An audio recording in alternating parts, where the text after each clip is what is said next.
75-year-old Mona Shaw is a Comcast customer in Virginia.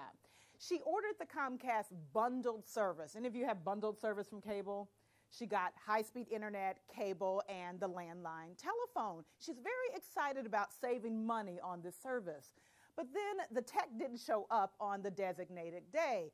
2 days later, the Comcast technician finally arrived at her home. And then she said the next day, a Friday, Comcast inadvertently shut down all of her services, her cable, her internet, and her telephone.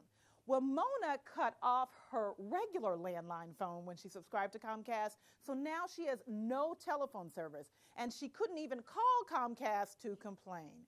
So 75-year-old Mona and her husband Don hop in the car, and they drive to Comcast to complain about the cable being shut down. She arrives at Comcast, and the receptionist directs Mona and her husband to wait outside, literally outside on a bench in the middle of August. For 2 hours, Mona and her husband Don sit on the bench, and they wait, and they wait. And then 5 minutes after 5, the receptionist pokes her head out the door and says, "I'm sorry, the manager has left for the day." Can you imagine that? They waited for 2 hours, and now they're told that the manager has left for the day. So what else could Mona and her husband do? Nothing but go back home. So they drive back to their home in a rural area, and they spend Friday evening, Saturday, and Sunday with no cable service, no internet, and no telephone.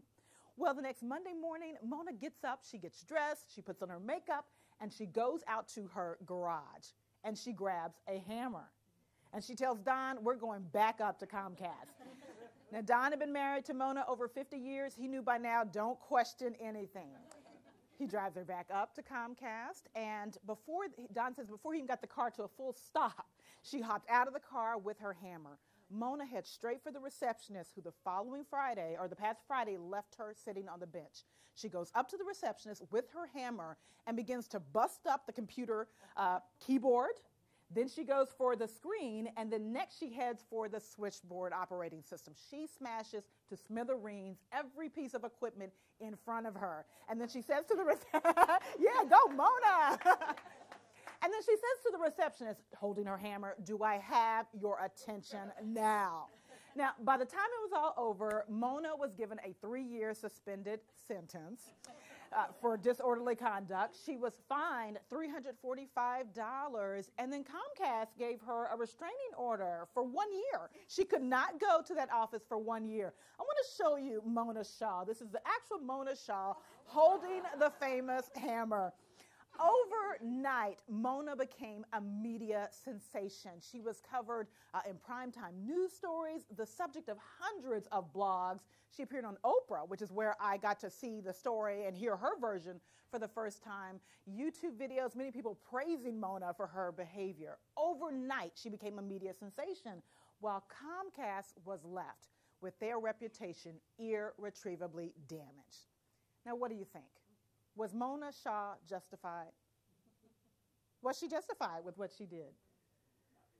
Not really. And so you say not really. Why not? I think it went too far. You think Mona went just one piece of equipment. a little far? If she just one piece of equipment might have been okay. Okay. Someone else. Was she justified? Go too far? It was okay.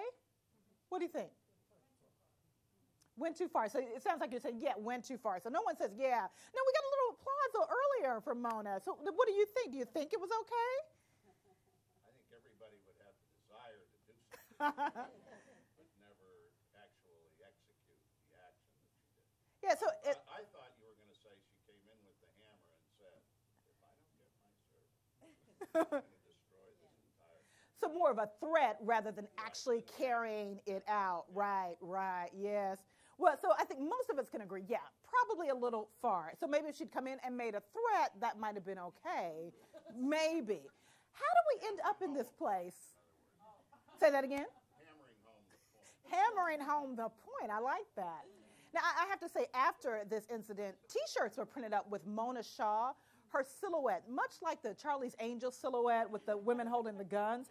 Well, they had the Mona Shaw, the 75-year-old woman, posing to the side with her hammer, with the caption, "Have I got your attention now?" She really has become famous for this little act. But how do we get to a place where consumers get so fed up to the point that they take matters into their own hands, and in this case, using a physical weapon? What is going on here that consumers get that upset about customer service?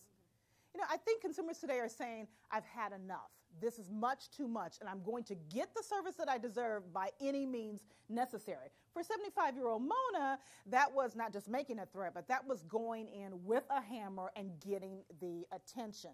Now, you may be wondering, did she ever get her cable restored?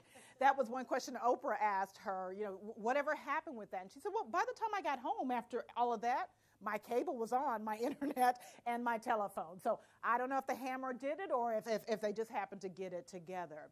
I want you to meet today's powerful consumer.